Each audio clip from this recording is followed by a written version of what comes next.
All right, three objects are connected on the table as shown in the figure.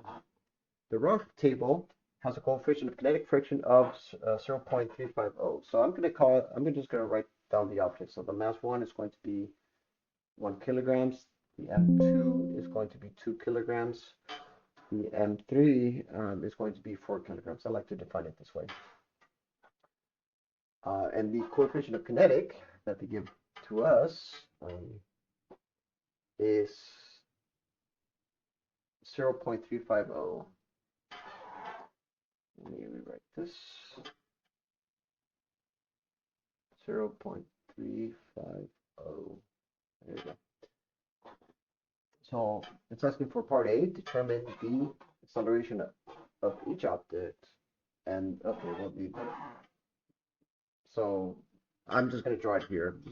It doesn't really matter. So the acceleration of A1 is going to be the acceleration of A2, which is going to be the acceleration of A3. So all the accelerations are shared. So let's just get that out of the way. So why do I say that? Because they share the same tension.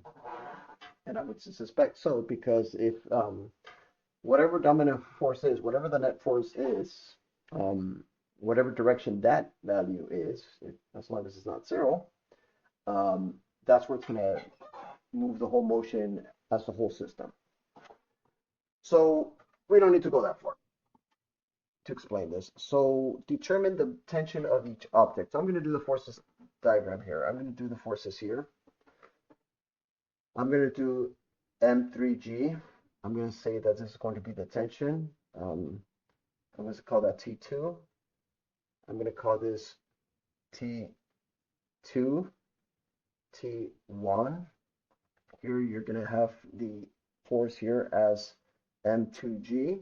Here you're going to have T1 as the tension. So here's all the forces. They're almost all of them.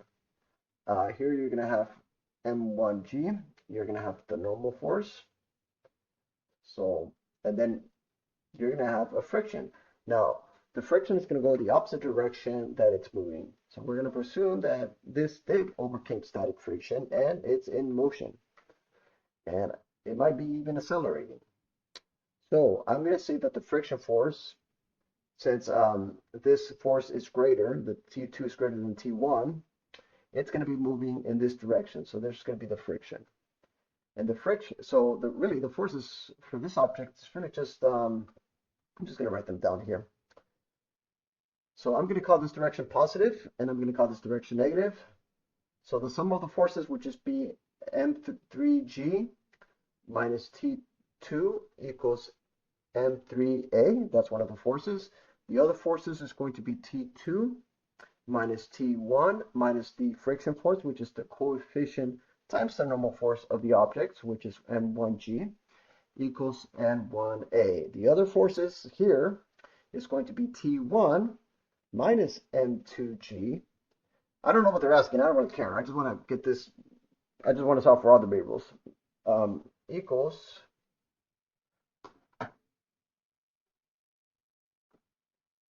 so the sum of the forces equals M2G.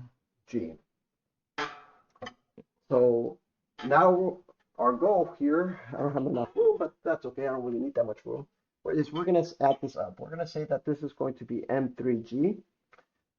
These two cancels off, so and this also cancels off. So once you add them, so all the tensions cancels off. So you're going to say that this would be M1G. Notice that the whole system, you can treat this as a whole system as being pulled down by gravity, being come from this tension minus M2G.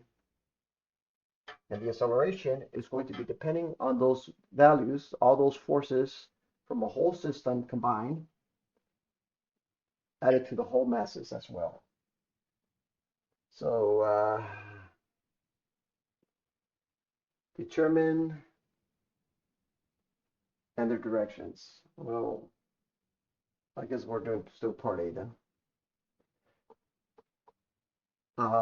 We're just going to write the whole thing as one big whole value here. So once you plug all this together, the acceleration going to be 2.31 meters per second squared. or at least the math is. I lost my solution manual, but that's okay. Uh, Presuming the setup is correct, uh, which I think it is, but there's no reason why it wouldn't be. There's no reason why the solution but wouldn't share, especially when they're all connected and there's no weird cases like this. Um, then these values should be right. Anyways, folks, I hope this helps, and let me know what you guys think, and help this channel improve. All right, goodbye.